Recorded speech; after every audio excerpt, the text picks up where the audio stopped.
Olahraga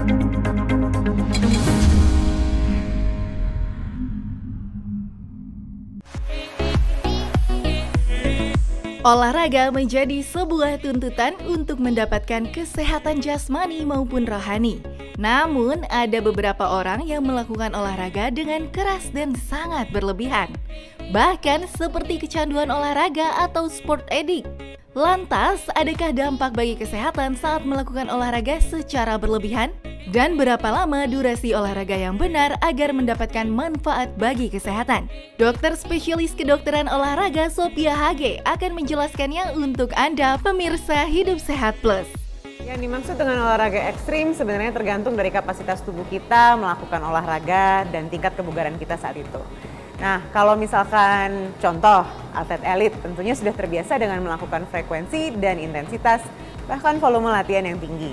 Tapi kalau misalkan orang awam baru mulai olahraga misalkan atau baru mulai lari atau sepeda, maka tentunya kalau langsung melakukan ratusan kilometer atau dengan intensitas yang sangat tinggi dan frekuensi yang sangat sering, tentunya tubuhnya tidak dapat mengimbangi kapasitas fisik yang diperlukan. Ini yang kita sebut dengan overtraining.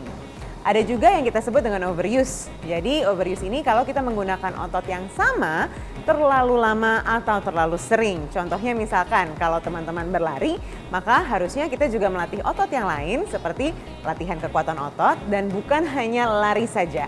Karena kita akan menggunakan otot yang sama terus-menerus. Jadi efeknya apa? Kalau kita overuse maka jauh lebih sering untuk terjadi cedera tentunya. Cedera olahraga ini dari yang ringan, misalkan sprain atau strain, atau bahkan bisa sampai yang cukup berat, misalkan stress fracture atau fraktur akibat overuse. Nah, kalau kita overtraining, efeknya apa yang paling mudah dirasakan adalah mudah lelah dan sulit sekali untuk merasa berenergi. Padahal kita seringkali olahraga tujuannya adalah supaya berenergi, malah kalau jadi sering olahraga dan overtraining, kok jadinya bangun malah nggak segar. Hati-hati, jangan-jangan Anda mengalami overtraining. Olahraga bukan hanya menjadi gaya hidup saja. Sebagian orang justru menjadikannya sebagai rutinitas sebelum melakukan aktivitas. Lantas bagaimanakah olahraga itu harus dilakukan? Dan berapa lama durasi normal dalam melakukan olahraga? Nah, dampak olahraga berlebih pada tubuh sebenarnya mudah diperhatikan. Yang pertama adalah merasa lelah senantiasa, jadi bangun pagi pun rasanya lemes. Yang kedua adalah kalau misalkan kita merasa mudah sekali tidur, nah biasanya nih jadi malah sulit untuk tidur. Seringkali malah jadinya kebangun juga nih di tengah-tengah malam. Nah, kalau misalkan pada perempuan hati-hati, kadang-kadang bisa mengganggu siklus menstruasi. Jadi akhirnya yang terjadi adalah ketidakseimbangan hormon di dalam tubuh kita.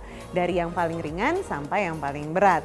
Nah, kalau untuk perempuan hati-hati, kalau kita tidak menstruasi maka yang terjadi adalah dapat terjadi kerapuhan tulang atau pengeroposan tulang atau yang disebut di dunia medis sebagai osteoporosis.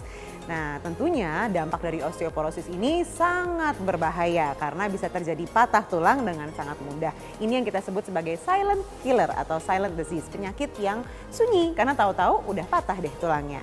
Jadi hati-hati kalau teman-teman melakukan olahraga, sesuaikan dengan rekomendasi yang sesuai untuk Anda.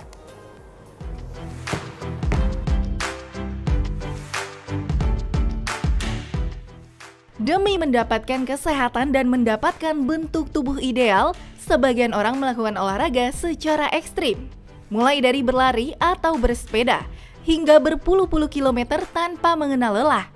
Lantas, adakah pengaruh negatif bagi tubuh di masa-masa mendatang jika melakukan olahraga secara berlebihan?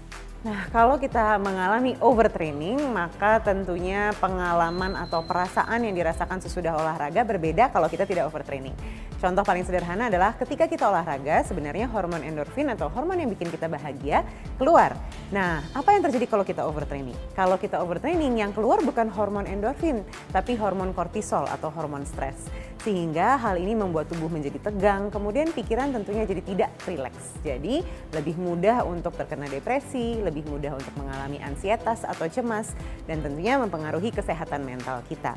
Nah, kalau dari sisi reproduksi, maka sistem reproduksi yang biasanya terganggu adalah sistem reproduksi perempuan. Karena kalau misalkan mengalami overtraining, yang terjadi adalah menstruasi menjadi tidak teratur.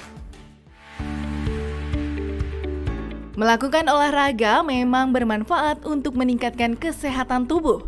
Selain berat badan tetap terjaga, melakukan olahraga juga membuat Anda terhindar dari beragam penyakit. Lantas, benarkah olahraga secara berlebihan justru dapat mengganggu psikologis dan juga kehidupan seksual seseorang? Menurut American College of Sports Medicine, maka rekomendasi untuk orang dewasa sehat adalah melakukan 2 jenis olahraga. Yang pertama adalah olahraga aerobik atau kardio selama kurang lebih 150 menit seminggu yang dibagi dalam 3-5 kali dalam seminggu. Dan juga digabung dengan latihan kekuatan otot atau latihan beban yang dilakukan minimal 2 kali seminggu sebanyak 1-3 set, 1 set isinya 10-15 repetisi. Jangan lupa sebelum melakukan latihan aerobik dan kekuatan otot ini, lakukan peregangan atau stretching seperti yang tadi saya lakukan. Agar saat Anda melakukan olahraga mendapatkan manfaatnya bagi kesehatan, yuk simak tips dari Dr. Sophia HG berikut ini. Nah, untuk mencegah overtraining, maka teman-teman harus memastikan bahwa rekomendasi olahraga yang dianjurkan untuk kondisi kesehatan Anda sesuai. Yang pertama, jangan memaksakan olahraga. Kalau memang sudah terasa capek, lakukanlah istirahat. Jadi pastikan dalam 1 minggu ada 1-2 hari di mana Anda istirahat. Yang kedua adalah jangan maju terlalu cepat atau jangan terlalu ambisius. Kalau kita mulai di intensitas rendah, maka tingkatkan ke intensitas sedang. Kalau kita mulai di intensitas sedang, tingkatkan perlahan-lahan ke intensitas tinggi. Sebaiknya jangan langsung mulai olahraga di intensitas tinggi. Yang berikutnya lagi adalah jangan sepelekan rehidrasi atau minum. Jangan melakukan olahraga tanpa melakukan rehidrasi atau minum air putih dan sesuaikan dengan tingkat atau intensitas olahraga yang dilakukan.